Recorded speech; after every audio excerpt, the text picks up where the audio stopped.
it was like peace just came over me. And it was as if I laid down my desire to have a child. And with every movement, the very last movement that night when I did the dance at the church was like just this like bowing down at the altar movement. And it was as if I just laid my heart's desire to have a child at Jesus' feet.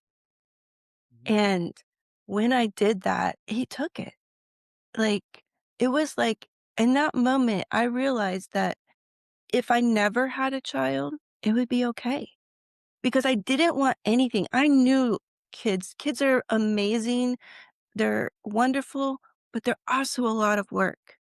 And I didn't want anything to come between my relationship with God and where we were in that moment, that intimacy.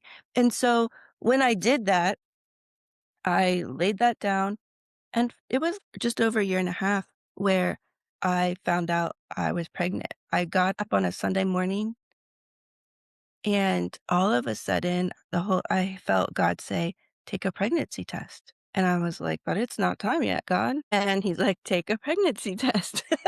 And so I went and took the pregnancy test and I did it, put it down, and instead of waiting over it, anxiously waiting to find out if it was positive or false, I just went in the kitchen.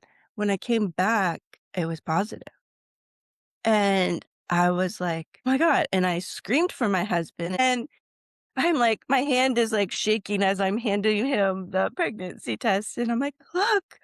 And he's looking at it, he's like, "What?" I'm like, "I'm pregnant." And he's like, "Are you sure?" And I'm like, "Yes, I'm sure. It says it's positive." He's like, "Where's the directions?" And so, like, he's gotta read the directions for himself, and then he doesn't still believe it. He's like, "Do you have any more tests?" I'm like, "No, that was my last one." And he's like, "Well, we're not telling anyone until you take more tests." Uh, And so we, went to church that Sunday.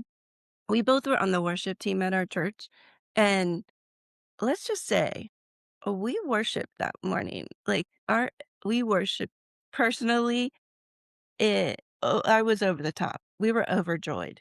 Seeing this journey again, it reminds me of so many conversations we've been having here in the Eagle Freedom community.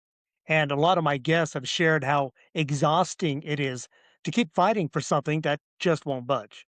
And I think that's the real takeaway here. Surrender isn't about giving up your power, it's about finding a different kind of strength. Like we saw it with Christina. The moment she stopped forcing the outcome was the exact moment her victory actually began. And I want to open this up to you. Is there something in your life right now that you're tired of trying to fix? What would happen if you just let it go today? Let's talk about that in the comments. And if you're new here, hit that subscribe button and join the real movement. And remember that you too can rise, inspire, and overcome. God bless.